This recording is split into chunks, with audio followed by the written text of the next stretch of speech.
You left a 5-year-old in a storm, and you think a sorry will fix it? Kay's voice didn't just carry anger. It carried pain. The kind that comes from reliving something she swore she'd never face again. But what he didn't know was that saving this boy might uncover the one secret she's spent her whole life hiding. And if that secret comes out, she won't be the only one who falls. Stay with the story. The truth is coming, and it changes everything. The storm raged over Millstone, a small town where secrets clung to the air like damp fog. Rain battered the tin roof of Monroe's garage, a sanctuary of grease and steel where Kay Monroe, 28, thrived in solitude. Her hands, calloused and oil-stained, moved with surgical precision over a rusted engine block, the only sound the clink of her wrench against metal.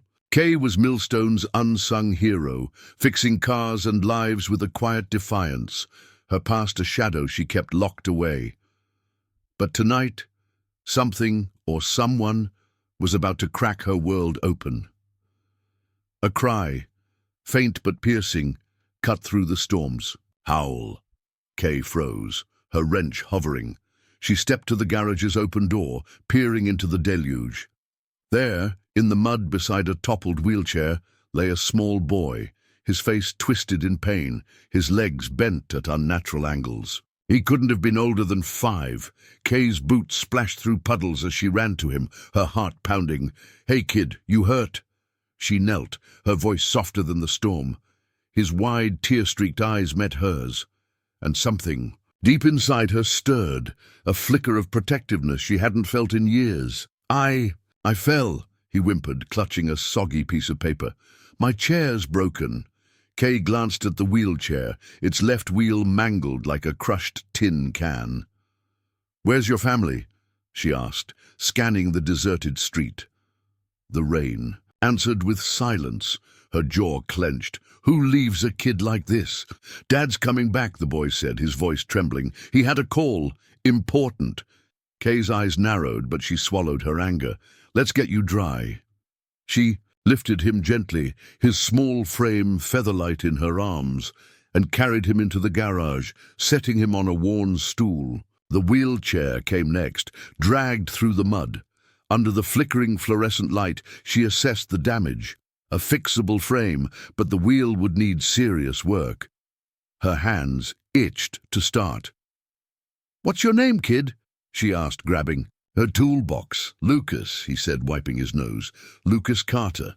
I'm Kay. Don't worry, Lucas. I'll have this chair rolling again." She flashed a grin, hoping it masked her unease. A kid alone in a storm? Her gut screamed trouble, but she focused on the task, her hands moving with practiced ease. Lucas watched, his eyes bright with awe despite the tears. "You're like a superhero," he said suddenly, holding out the crumpled paper. "I drew this. It's you." Kay took it, her throat tightening. The drawing showed a woman with golden hands, fixing a wheelchair under a glowing rainbow. "The girl with golden hands," Lucas had scrawled in shaky letters. She blinked hard, tucking it into her pocket. "Thanks, kid. That's something special." Headlights sliced through the rain, and a black SUV screeched to a stop outside. A man in a tailored suit burst in, his face pale with panic. "Lucas!" he shouted, rushing to the boy. "Are you okay?" Kay stepped back, arms crossed, her gaze cold as steel. The man, tall with sharp cheekbones and eyes like a storm-tossed sea, barely noticed her as he checked Lucas for injuries. "I was gone for 2 minutes," he said, his voice cracking. "A call came, and 2 minutes?" Kay's voice cut like a blade. "You left him out there in a storm. He could have been hurt worse, or worse." The man's head snapped up, his eyes locking with hers. The air crackled with tension, neither willing to back down. "You're right," he said finally, his shoulders sagging. "I messed up. I'm Daniel Carter, his father. Thank you for helping him." Kay didn't soften. "Fixing his chair, no charge, but you owe him better than this." She gestured to the wheelchair, her hands steady despite the fury simmering inside. Daniel nodded, his expression a mix of guilt and something else. Admiration, maybe. Lucas tugged at Kay's sleeve. "Can you come with us?" he asked, his voice small but hopeful. "You're fun." Kay's heart stuttered. She wasn't built for attachments, not after a life of loss and betrayal. But Lucas's trust, his unguarded smile, pierced her defenses. "Maybe another time, kid," she said, ruffling his hair. She handed Daniel the repaired wheelchair. "Take care of him." Daniel hesitated, then pressed a business card into her hand. "If you ever need anything, or if Lucas wants to see you again, call me." His eyes lingered on her, searching, but Kay only nodded, watching them disappear into the rain. Days passed, but Lucas's drawing stayed pinned to the garage wall, a splash of color in Kay's grey world. She told herself it was nothing, just a kid, just a moment. But her fingers brushed the drawing each night, and she couldn't shake the memory of his smile. When her phone rang with an unfamiliar number, her pulse quickened. "Ms. Monroe." "Daniel Carter." His voice was warm, polished, but laced with something raw. "Lucas hasn't stopped talking about you. He's struggled since his mother left us 3 years ago. You made him laugh, and that's rare. I'd like to hire you, not for repairs, but to spend time with him. A few hours a week. Name your price." Kay's grip tightened on the phone. She didn't do kids, didn't do people. Her life was simple, controlled, a fortress against pain. But Lucas's face flashed in her mind, and she heard herself say, "I don't want your money. I'll do it for him." Their first meet-up was at Millstone Park, Lucas beaming as Kay pushed his wheelchair along a gravel path. He babbled about spaceships and dragons, his imagination a wildfire that warmed her guarded heart. Kay found herself laughing, her walls crumbling. Daniel watched from a bench, his gaze soft but intense, like he saw something in her she didn't dare acknowledge. Weeks turned to months. Park outings became dinners at Daniel's sprawling estate, where Lucas begged Kay to read him bedtime stories. She taught him to tinker with toy cars, her golden hands guiding his small ones. Daniel joined them sometimes, his CEO polish fading as he laughed at Lucas's antics or brushed flour off Kay's cheek during a chaotic baking session. One night, as Lucas slept upstairs, Daniel poured her wine and said, "You're good for him, for us." His hand brushed hers and Kay froze, her heart racing. She wanted to lean in, to let herself fall, but a voice in her head screamed, "You don't deserve this." Kay's past was a ghost she couldn't outrun. At 19, desperate and alone after her parents' deaths, she'd shoplifted food from a gas station. A petty theft charge, a juvenile mistake, but it branded her. She'd rebuilt her life, clawing her way to respectability, but the shame lingered, whispering she was unworthy of Lucas's trust, of Daniel's warmth. What would you sacrifice to protect the family you've found, knowing it could all be ripped away? The question gnawed at Kay as their bond deepened. Lucas called her Auntie Kay, his drawings piling up on her workbench.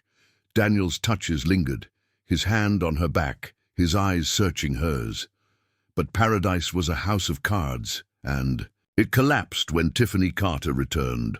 Kay was alone in the garage when the woman appeared, her designer heels clicking like a predator's claws. Blonde, flawless and venomous, Tiffany was a ghost from Daniel's past, Lucas's mother who'd abandoned them for a life of glamour.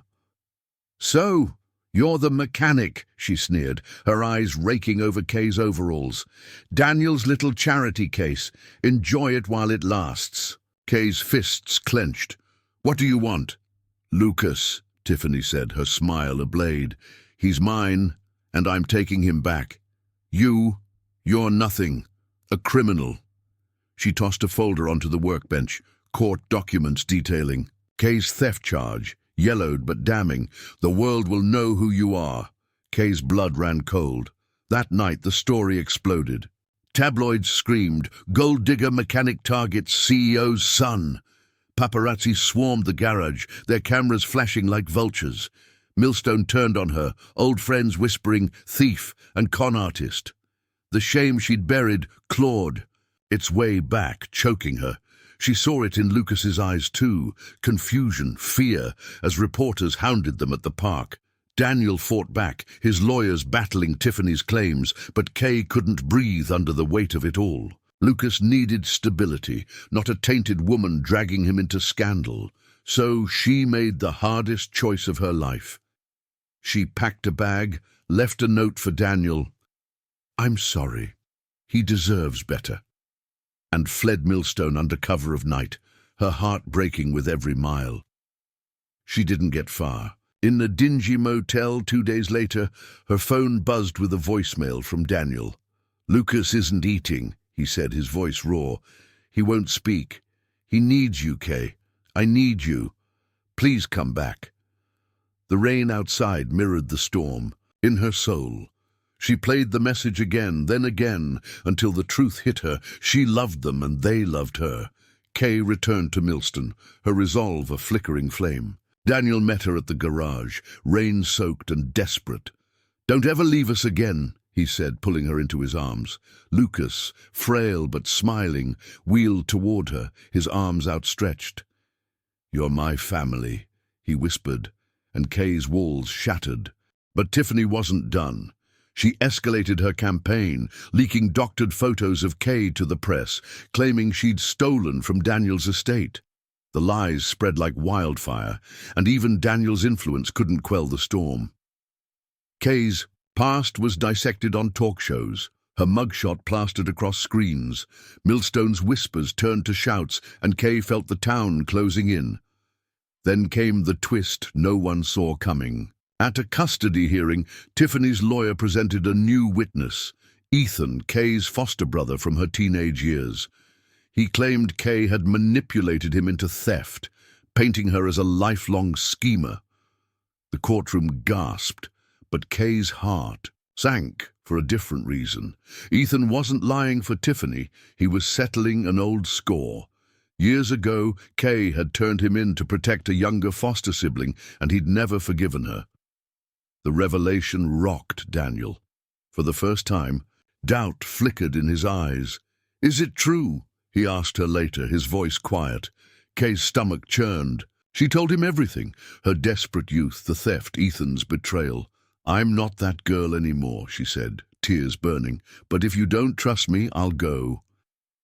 Daniel didn't answer right away. The silence was a knife. But the next morning, he found her at the garage, his expression resolute. "I trust you," he said, "and I love you. We'll fight this together." The final battle came at a public hearing, Tiffany's last chance to claim Lucas. Her lawyers painted Kay as a predator, but Lucas, in a moment that hushed the room, wheeled forward.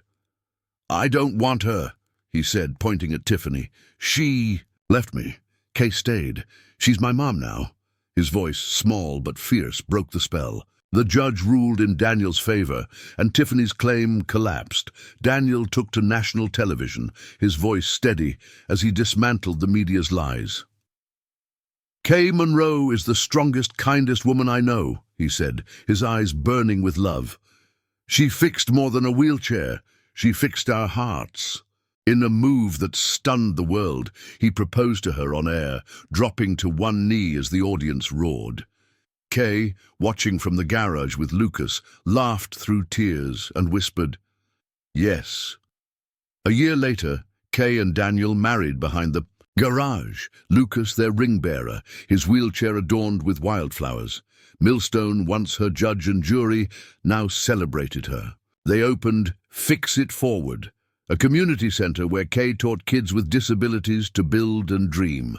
Lucas, her proud assistant. The center became a beacon, drawing families from across the state, its walls covered in drawings of the girl with golden hands. On quiet nights, the trio sat on their porch, Lucas sketching under the stars, Kay's hand in Daniel's. The storm that brought them together was a distant memory, replaced by a love forged in fire. Kay's past, once a chain, was now a story of redemption, Proof that broken things, wheelchairs, hearts, lives, could be mended with grit and grace. Their family was unbreakable, built on a truth as clear as the millstone sky. Love doesn't just fix what's broken. It creates something new, something eternal. Hey, if you love this story, don't forget to like and subscribe for more tales of heart, grit, and second chances.